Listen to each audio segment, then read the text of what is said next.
Tien. Good to see you. Thanks, Deb. Thanks for having me Yeah, I today. mean, you are a CEO, an investor, a board member, a mentor for many entrepreneurs and investor funds. I know you've been recognized for diversity and innovation, I think multiple years running. And you also play a big role in the DC, Baltimore area healthcare and technology communities. You're also founder and host of the Big Idea Connectpreneur Forum, which is one of the many reasons I wanted to have you here today. And even though we've known each other for a while, I have to ask you, how on earth did you get from where you started to where you are today? What's your story, Tien? Well, I'm really looking forward to chatting with you, Deb. And yeah, I don't know, where do you want me to start on the story? You can go back to New York. You can New New Jersey, New Jersey. Jersey. Oh I'm my from New gosh, Jersey. I'm so Born sorry. and raised, All my friends in New yep, born and Jersey. raised in New Jersey. Yeah. Yep, I love New Jersey, Jersey Shore area. It's great people, great, tremendous food, and I really am so grateful that I grew up in New Jersey. And I still have some good friends up there and family up there as well. So yeah, so I grew up in New Jersey, and we were in a small little town on the Jersey Shore, two Chinese families. There was us, and we had the restaurant. The other family had the dry cleaner. So, just a typical immigrant story. I went to Catholic high school. I played tennis, so I wound up going to college, and I played tennis for 1 year in college, and went there as a pre-med, but I graduated as a political theory Oh wow, major, which is exactly. those are sort of different ends of a spectrum. Yeah, I thought I think my whole family wanted me to be a medical doctor. My older cousin, who's 3 years older, he went to Harvard and Harvard Med. So I was sort of following in his footsteps. And when I decided I didn't want to be a doctor, took a lot of the prerequisite science and math courses. And I'm very interested in those topics, and I still am. Yes. Now, obviously, you mentioned earlier we do a lot in the healthcare life sciences space, but it just didn't. It wasn't. I wasn't super passionate about it, but I really liked philosophy, political theory especially, and that got me hooked. So basically, that's what I majored in: government with a concentration in political theory, and then I had 3 startups in college, and that was a nice way to make some extra money. And then when I got out of college, I did another startup with my best friend, and that failed. And we learned a lot from there. Then I moved to DC to have a job in the commercial real estate sector. And then I got into law school and I went to law school at night, but then I dropped out because I realized I'm doing this mostly for the wrong reasons, and I was never going to practice. So I decided to end that and got a job in commercial real estate investment and did that for a few years and realized, I'm from a family of entrepreneurs where my parents are both entrepreneurs and my mom's dad and my uncles, we're all they're all entrepreneurs, and that's all I knew. So growing up, I just always had a feeling I was going to have my own business. So then I started my own business back in the fall of '91. And then you went on from there and started a number of businesses. Yeah, the business we started wound up growing to have 2,300 employees, almost Wow. 80 million in annual revenue. Yeah, we had offices in 6 different states. It was global competition. The niche was it was a tech-enabled services business, so business process outsourcing and customer care. Today they call it customer experience. So that sort of was our area of expertise. We were one of the 10 largest privately held companies in that Okay. world, and sold it to a public company after 12 years. We grew it from zero, basically, my Wow. partners and I. Yeah, we got some private equity funding along the way, sold it to a public company called ACS, which was then bought by Xerox, and now the company, or the legacy revenue, and a lot of our employees are still there, Wow. actually. Yeah. But the legacy revenue is around 3 billion. If you add it all up, it's one of the largest CRM contact center That's operations in the world. amazing. I mean, so it wasn't that it just lasted for 12 years and you sold it. It's that it is today active and generating huge value and returns and jobs.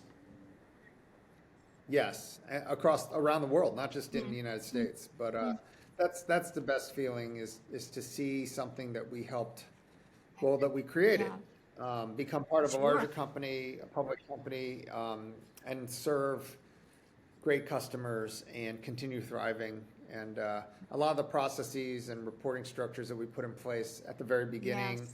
and which we modified prior to selling the company, are still in use today. Yeah, it's So you great. weren't satisfied with just one company. Well, after we sold, I wound up getting more involved in Yeah. investment. So when I built CyberRep, which was the name of my company, we did buy two companies. We bought a company in California and we bought a company in Oregon. So after I exited, I stayed on for a year to help with client transition and just company transition. I'm still, it's funny, from time to time, I'm still a resource to them, to my former people, and also to the company on different things, you know, and I'll always be. So, because it's sort of, you know, it's our legacy. But I started getting involved in angel investment. I invested in some venture funds. I invested directly in some companies. Kind of did a little bit of everything. Wound up buying two smaller tech companies, one in the ed tech space and one in the cloud services space. So we did have some experience buying companies. We bought three companies at CyberRep, and then wound up buying a couple companies afterwards on our own, my partners and me.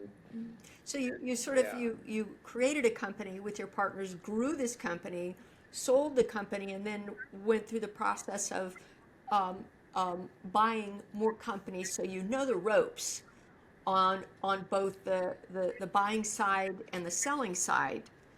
How did that sort of, or what role did that play in your next pivot? Well, yeah, we found businesses that we thought had a lot of potential upside based on our networks and some expertise that we could bring to the table and customer relationships and even some Yeah. people.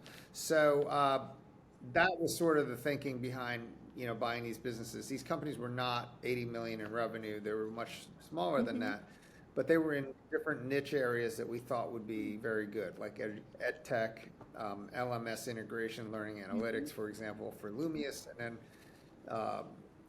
you know, Lore is now a government contractor for the most part. We did sell off our commercial portfolio, but at the time we were getting into cloud. Cloud was getting hot, and we wanted to jump on the trend, and so those were the reasons we bought those businesses. And then you created Connectpreneur. Is that sort of what came next? Yeah, Connectpreneur was 12 years ago. And what is it? So what we Yeah. do, what, yeah, so it's a global community of investors and entrepreneurs and service professionals. We have maybe 25,000 people have attended our events over the Wow. last 12 years. Globally.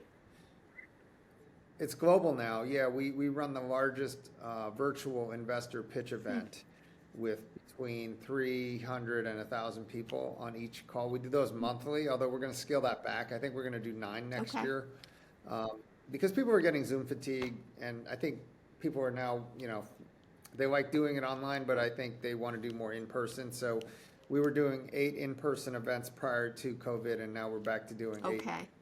But you're going to keep events the per year Zoom. for next year. You're going to keep some Zoom. Yes, we're going to keep the Zoom. Instead of doing 12 a year, we'll probably do 9 a year. So we've done almost 100 events total, including the virtual events. So yeah, like this year we will have done, I think, 19 or 20 events. So, you know, 1 a month on the virtual side, and then I think 7 or 8 in person. So, and we're in Baltimore for the in-person. We've been in Howard County, Montgomery County, Yeah. Maryland, DC. We do 2 a year in DC. This year we did 3. Northern Virginia, Tyson's Corner is where we started this thing. And it was started as a way for people like myself to connect with others. Yes. So as an investor entrepreneur, I'm looking for other investors to co-invest with, other entrepreneurs, other opportunities. And there was nothing in this area in the Mid-Atlantic Yeah. area, the, DC, Maryland, Virginia, and the greater Mid-Atlantic, that was a forum where investors and entrepreneurs could get together on a regular basis and work together and try to create something. So that's what Connectpreneur wound up becoming. Initially it was just a meetup in Northern Virginia of a bunch of my investor buddies and a bunch of my CEO buddies, and we'd all get in a room and spend a few hours together, and we'd have some of the companies would pitch. Initially, we had co-investors from some of the companies that I had invested in, as well as CEOs of companies that I had invested in and their buddies. But we've had 1,100 companies present over the last 12 years, and half of them have gotten funding from investors that they met through the Connectpreneur platform. Wow. Wow. And So that's something we're very proud of. as you should be. And do you, in the in-person events, Yep. don't you have like a couple hundred people usually attending these events? Yes, pre-COVID, we had 400 to 600 people in person. And post-COVID, the numbers are down, 250-ish to 300. Even so. So maybe, yeah. It'll no doubt grow as people get back into the swing of it. And then on Zoom, do you have that, when you do your Zoom meetings, is there an equivalency there? Yeah, it's been dropping. So in 2020, we had our Zoom license at the time maxed at 1,000 simultaneous users. So we had several events with 1,000 people on, and we run these as meetings, so you can see each other. It's not a webinar where you don't know how many people are on. Like, we are very, very transparent about who's on. We identify, you can see them on the Brady Bunch thing. So, but no, I think this year we started dropping. So we would, we dropped down to maybe 250 to 300 now is a pretty good number, depending. Still the largest in the world. I mean, being big is great. We want to be the best in the world. Okay, so that's what we want to do. And I think we're there or getting there closer, hopefully. But we are the largest, and it's a great forum. I mean, the investors benefit tremendously. We're the alumni companies that have presented. I talk to 2 or 3 alumni every day minimum. 2 or 3, sometimes all day. But they're in the family, they're in the community. Basically, Connectpreneur is a community, and it really is a community. We have a Slack channel, we have 11 social media channels, we've got a YouTube channel with 600 or 650 videos of some of our alumni. And it's a resource for all of our companies that have presented and all of the investors that are part of our investor network. And we have 4,000 high net worth, high income accredited investors who have attended our events, who are invited to our private events, and for whom some, rely on us to curate deals for them. So Connectpreneur is kind of the centerpiece, but it sort of feels like you have a lot of rings around that. You have masterminds where you provide. I mean, talk a little bit, because I feel like there's several things going on with Connectpreneur. So when we created the community, and we didn't create it to make money, we just created it as a service, right? Because entrepreneurs want money, and there's no place they can go, and investors want opportunities, and there were very limited places where they could go. So that was the sort of genesis of the idea, and we've stayed true to that true north. That's sort of where we're heading, and will always be.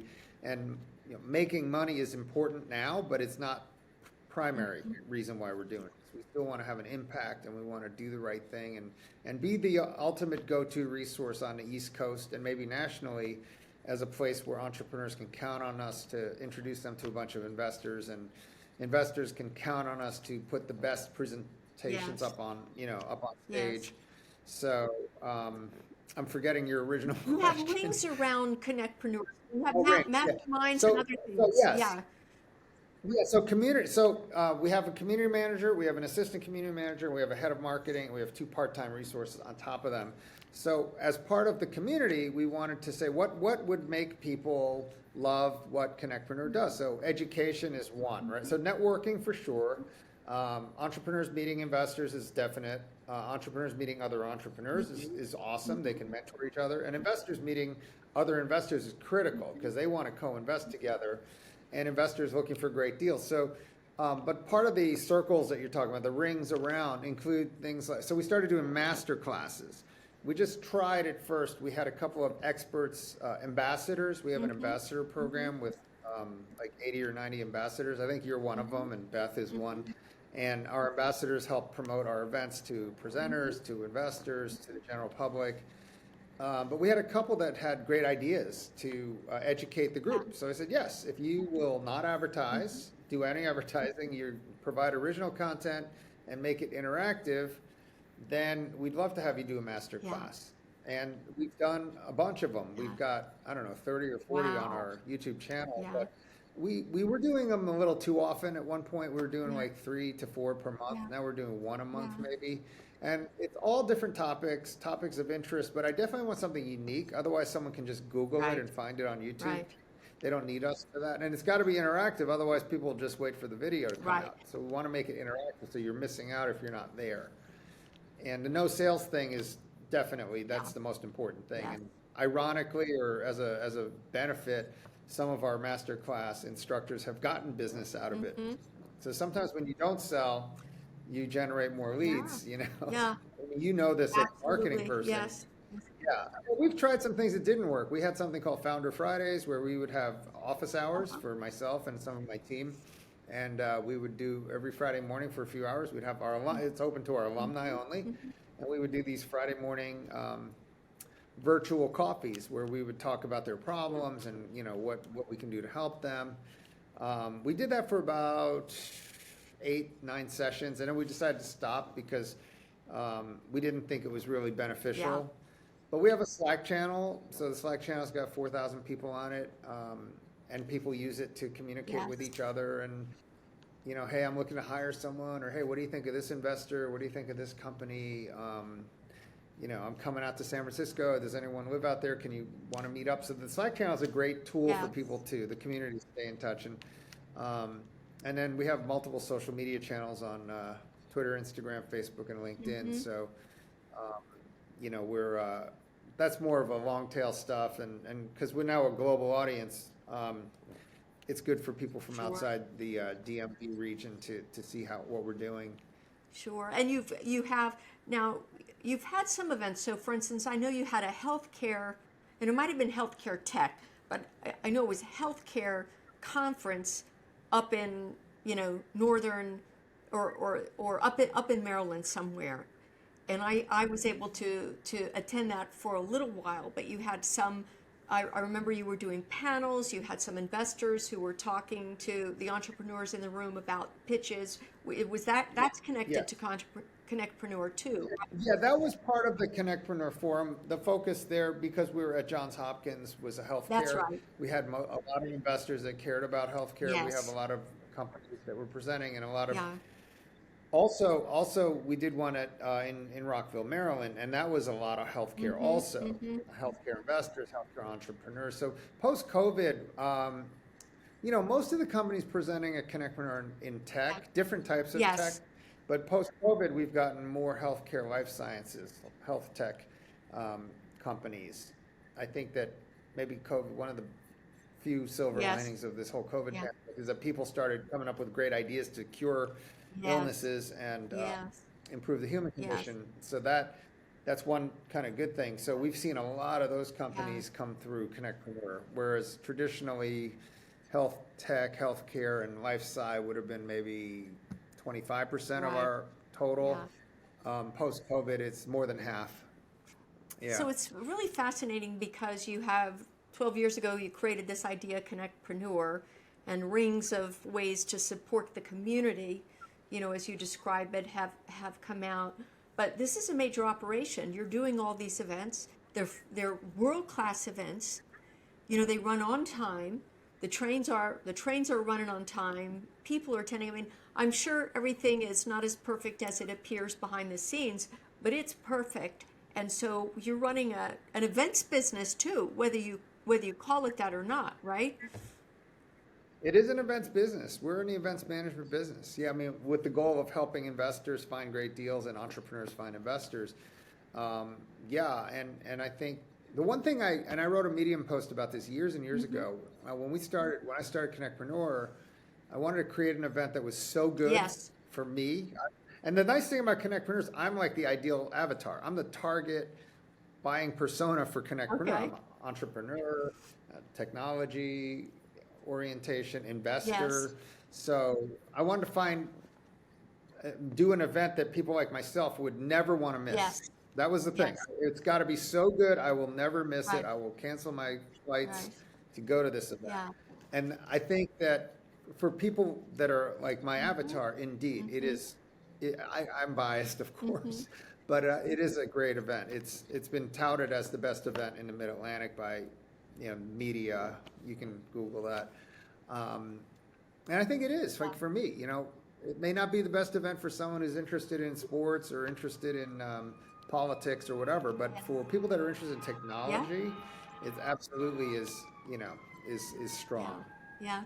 So I know uh, we'll put something in the write up of ways to reach you, but who should be reaching out to your organization to get involved in this community?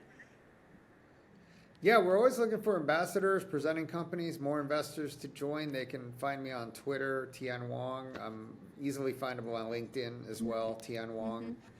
Mm-hmm. And our community manager, Mm-hmm. Skylar Mm-hmm. Rallis, and she's Mm-hmm. findable as well. Mm-hmm.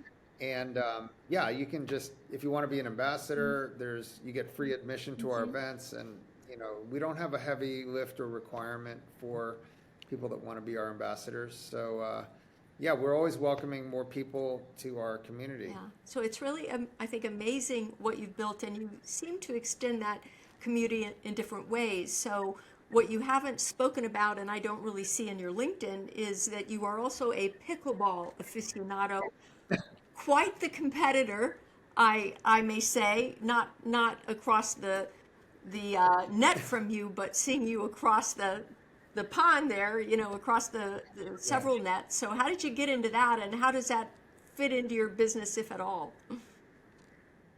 Well, it doesn't really fit into my business except that it's fun. But I'm a tennis player, always have been, Yeah, and always will be. yeah, And so I like racket sports. yeah, I played a year in college. I played all through high yeah, school, and even after college, I play. I still play yes. tennis. And then Good for pickleball is the you. fastest growing sport in the U.S. So Jeanette Lee, our mutual Yeah, friend, is addicted to it and started a group called P Suite, which is for instead of C Suite, it's P Suite. So C-level people who want to play right. pickleball, and she does these monthly events out in Northern Yep, Virginia, and it's a lot of fun. I like the social yes, engagement and the fun aspect of it, yes, but it doesn't really tie into business. I don't own any part of P Suite. It's just yeah.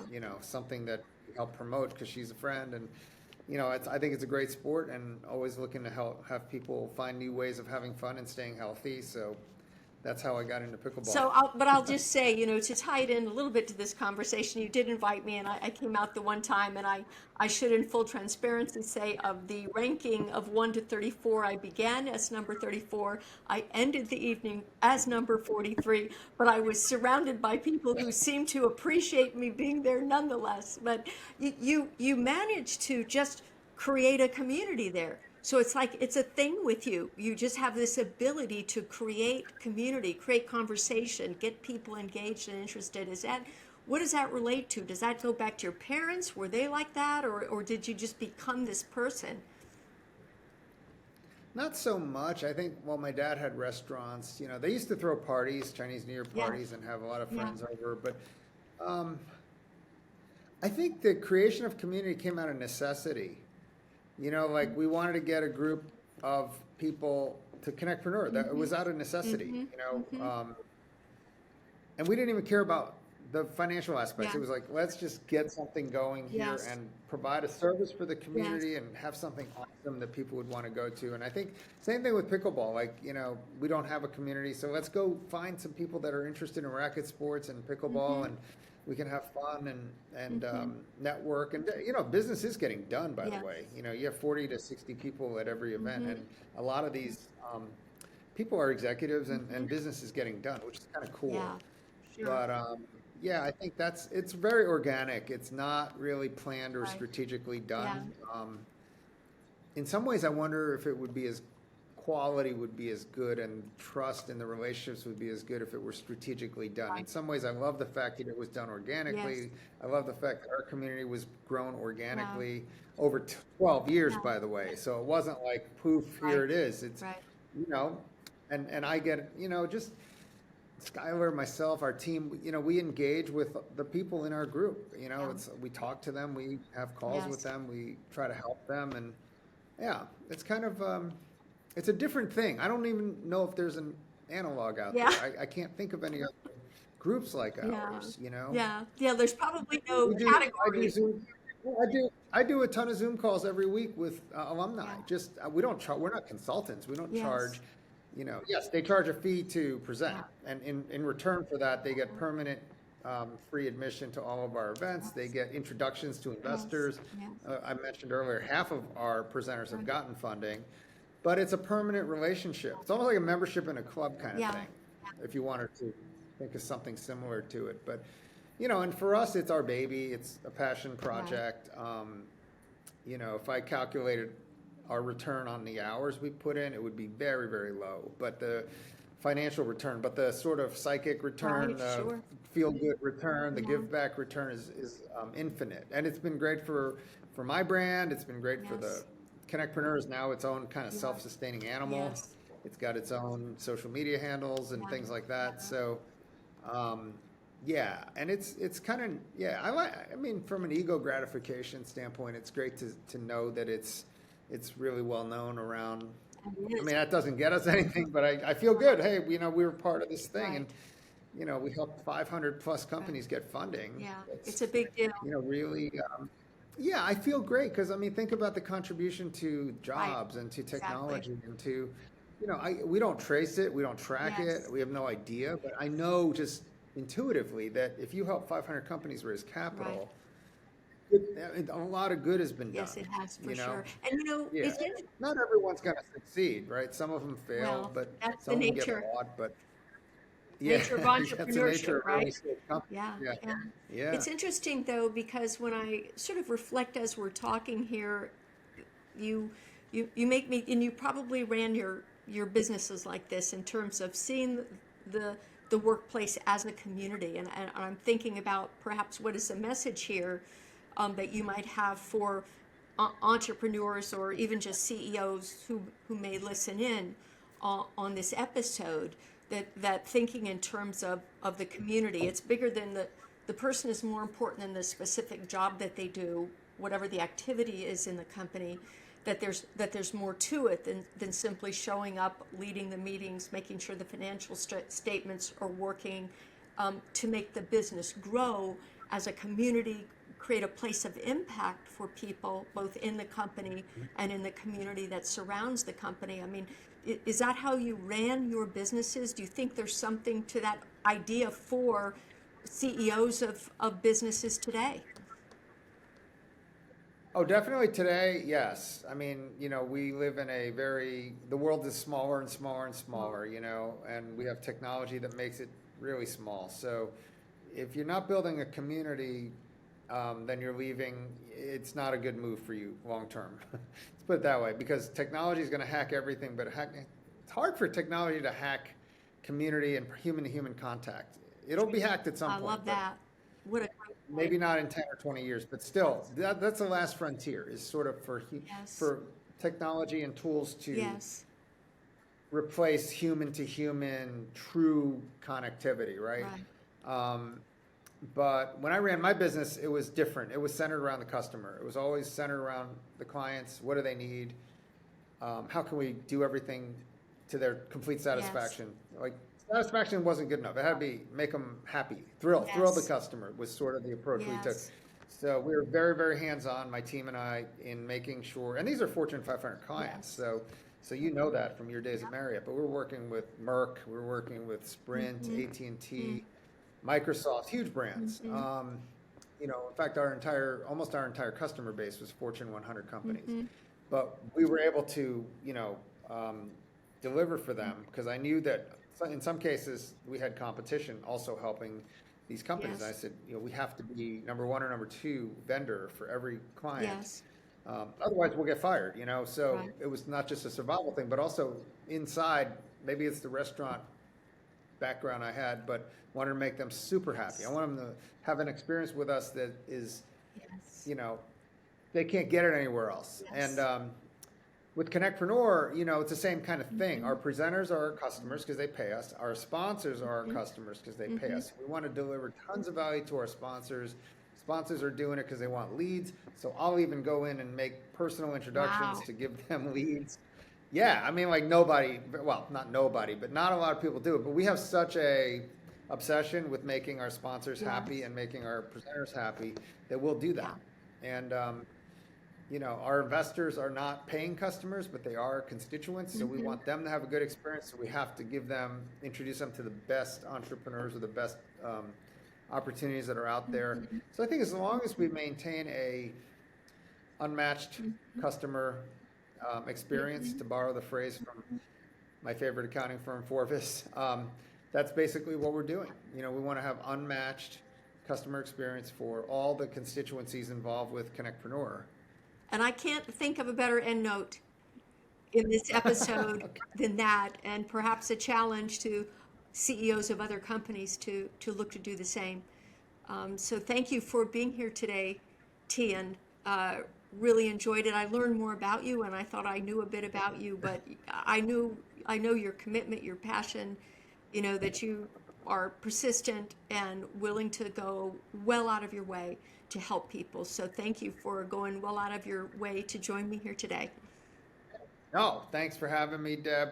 My pleasure, and I'm looking forward to seeing the video. And thanks for the opportunity as always. Absolutely. All right. Take care.